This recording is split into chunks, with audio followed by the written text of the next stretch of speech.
Welcome to Module 2 of the MELI Unit's Concepts of Monitoring and Evaluation and Learning course.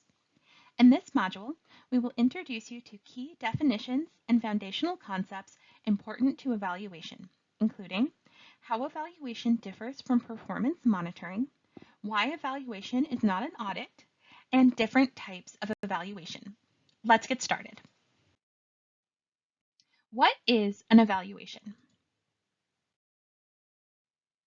Evaluation is a systematic and objective assessment of an ongoing or completed activity, project, program, or policy. Evaluations can be thought of as a formal study of the program. They ask the how and why questions, including what outcomes have we achieved, how have we achieved these outcomes, what worked well, what didn't work well, and why, and what are the success factors or facilitators and challenges or barriers in the context the program is being implemented in. Evaluation builds on performance monitoring. Performance monitoring is a continuous process conducted during the life of the program, whereas evaluation provides a single snapshot in time. Performance monitoring utilizes predetermined indicators, whereas evaluation utilizes a wide variety of measures. Performance monitoring looks at intended results, whereas evaluation looks at intended and unintended consequences. And finally, performance monitoring asks what happened, whereas evaluation asks not just what happened, but also how and why did that happen.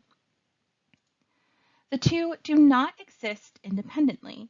You can and should be doing both.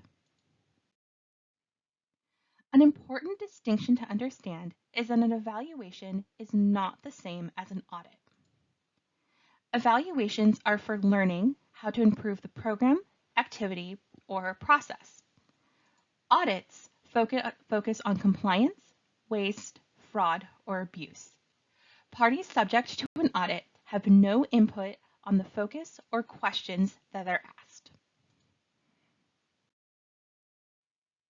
There are a variety of different kinds of evaluations. So let's discuss some of the more common types. Starting with needs assessment, which is a type of inquiry that helps determine the needs of a population being targeted with a particular program. Information collecting during a needs assessment can help you determine if modifications are needed to be made to your program design before implementation begins in order to ensure that you are providing the best programming possible to your target audience, which helps maximize the likelihood of the program being a success. Needs assessments are used during the development of a new program or when an existing program is being modified or being used in a new setting or with a new population. Let's look at an example. Say you manage an exchange program that targets young entrepreneurs who participate in a 5-week exchange program where they network with American businesses and their peers. You are interested in expanding the program to new countries. So, you conduct a needs assessment to see if young entrepreneurs in other countries would benefit from participation in your program.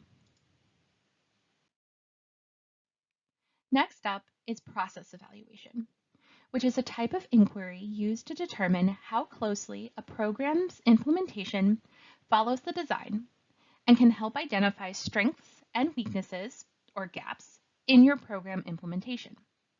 Whereas a needs assessment generally happens before a program begins, process evaluation can happen at any time during program implementation.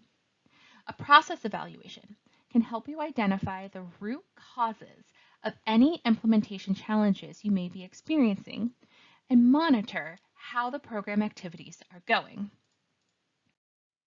Let's look at an example. Say you manage a program that provides grants to alumni to conduct public service projects. Alumni are encouraged to work with their local embassy to apply. Post-program surveys show that alumni are frustrated with the grant application process. So, you conduct a process evaluation to identify specific parts of the application process that are causing frustration and identify possible ways it could be revised in order to be more user-friendly. Next, we have outcome evaluation, which is a type of inquiry that allows us to demonstrate whether a program achieved its goal by making a contribution to the desired outcome or result. We generally conduct outcome evaluations during program implementation, once the program is at least halfway through, or once the program has been fully completed. We use outcome evaluations because they show us whether the program is meeting its objectives. Let's look at an example. Let's say you manage a program that targets young women designed to encourage them to pursue higher education and careers in STEM fields through hands-on skills development training and mentorship. Your leadership wants proof that the program is meeting its objectives. So, you decide to conduct an outcome evaluation to discover if participating in the program is associated with an increase in technology skills and higher participation in STEM fields. And finally, we have impact evaluation, which is a type of inquiry that allows us to determine whether the outcomes are directly attributable to the program, generally using something called a control group. We conduct impact evaluations at the end of the program. However, they need to be set up at the beginning, ideally before program implementation begins. Impact evaluations are time and resource intensive, and they should be conducted with the assistance of monitoring and evaluation professionals. Let's look at one last example. You manage a program that provides professional development to English language teachers, thereby improving the English ability of students within the country.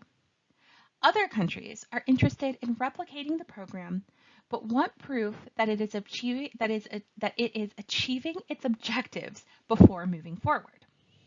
So, you decide to conduct an impact evaluation to discover whether the program is the principal factor in causing increased language skills. You hire a research team to randomize participants to receive the training and also select control locations where no training will be held to then compare the findings between the two groups. And that's it for our module on evaluation. When you're ready, you can head back to the training overview and move on to module 3 on learning.